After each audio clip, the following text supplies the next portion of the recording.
Hello viewers, एक बार फिर से स्वागत है आप सभी का जीकेएल क्लासेस में। और हम जो है यहाँ पर क्ली टापू पर रोमांच का भाग 2 जो है आरन, जिसका नाम है आरन, करने जा रहे हैं। लीशा ने वीडियो फ़ोन पर अपने पड़ोसी और दोस्त आरन से बात की। उसे घर से बाहर निकालने के लिए कहा। जल्दी ही बड़े बालों वाला छोटे कद का एक मोटा बच्चा आया और उनका अभिवादन किया। उनका निजी रोबोट के भी उसके पीछे पीछे बैठ खाने में दाखिल हुआ। के को देखकर लीशा और नील को बड़ी जलन होती थी, क्योंकि उन दोनों के पास अपना रोबोट नहीं था। चमकीले पीले रंग का रोबोट के ऊंचाई में आरन से थोड़ा ही छोटा था। वह सूचना की खान था। किसी चीज़ का गुण दोष निकालने और सुझाव देने में वह उस्ताद था। आरन ने सही अंदाज लगाते हुए सवाल किया, तो क्या समस्या है? लीशा और उसके भाई ने विस्तार से अपनी समस्या बताई। इसे सुनकर आरन ने सहमति में सिर हिलाया। फिर बोला, तुम्हें पता है, कुछ समय पहले मैं भी ऐसे ही सोचता था। हमारी धरती पहले से ज़्यादा प्रभावशाली हो गई है, लेकिन काफ़ी कुछ खो भी चुका है। नील ने पक्का इरादा दिखलाते हुए कहा, पर हम निश्चित तौर पर कुछ ना कुछ कर सकते हैं आरन। आरन ने सुझाव दिया, क्यों ना के से मदद ली जाए कि धरती पर सभी पक्षियों का वजूद आज कायम है। लीशा और नील एक साथ चिल्ला उठे, गजब। पल भर के भीतर तीनों दोस्त के यानी जो रोबोट था उसकी डिस्प्ले स्क्रीन पर देखने लगे। के स्क्रीन पर उन चिड़ियाघरों, राष्ट्रीय उद्यानों और संरक्षित वन क्षेत्रों की सूची दिखा रहा था जहां पक्षियों की कई प्रजातियां सहेज कर रखी गई थीं।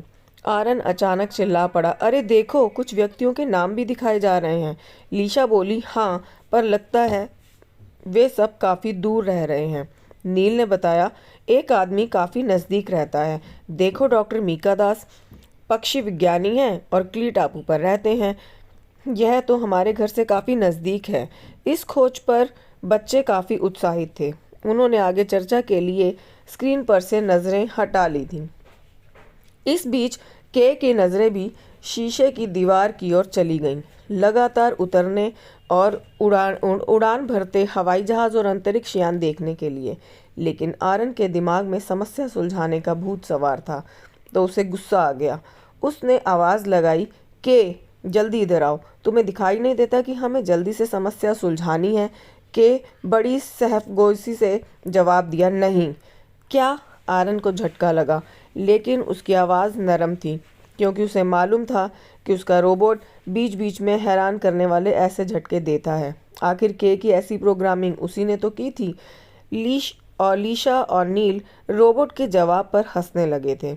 अपने इन दोस्तों की ओर दबी पलकों से देखते हुए आरन ने खुशामद करने के अंदाज में रोबोट से कहा, आ भी जाओ के, कुछ देर का काम है। पर के खिड़की के बाहर नज़ारा ही देखता जा रहा था।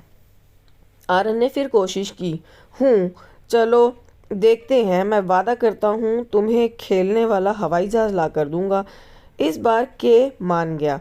वह धीरे धीरे उधर मुड़ने लगा जहाँ तीनों दोस्त उसका इंतज़ार कर रहे थे।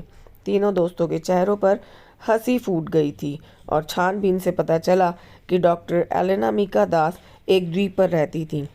वहाँ रहने वाले कई लोगों की तरह वह भी काफ़ी रईस थी। उनके घर के पास बड़ा सा मैदान था, जहाँ वह कृत्रिम रूप से अनुकूल वातावरण तैयार कर सैकड़ों प्रजातियों के हजारों पक्षी रखती थीं। लीशा चिल्ला उठी, अरे वाह, ज़रा नाम तो देखो, हंस, बतख, सारस, उल्लू, कबूतर, कोयल, बाज, इनकी तस्वीरें भी दी गई हैं। नील ने गंभीरता से सोचते हुए कहा, जब डॉक्टर एलेना मर जाएंगी तो इन पक्षियों का क्या होगा? इनकी उम्र 95 साल हो चुकी है। इनके परिवार के बारे में भी कुछ नहीं लिखा है। लगता है उनके साथ केवल उनका स्टाफ रहता है। आरन ने कहा, हो सकता है वह सारे पक्षी सरकार के राष्ट्रीय उद्यानों में रखने के लिए देकर जाएं।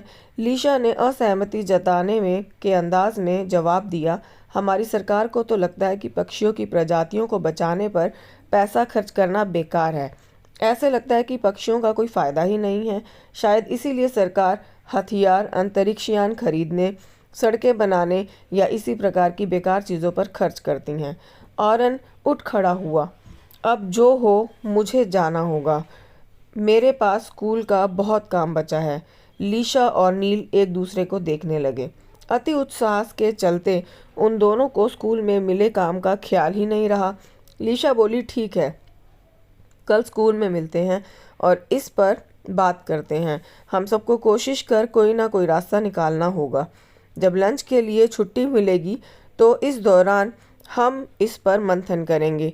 ज़रूर। बाकी बच्चों ने इस पर सहमति जताई और दिन भर के लिए अलग हो गए। इसी के साथ हमारा आज का ये शीर्षक समाप्त होता है। इसका अगला शीर्षक हम अगले भाग में प्रस्तुत करेंगे। तब तक बने रहिए जीकेएल क्लासेस के साथ। Thank you everyone for watching.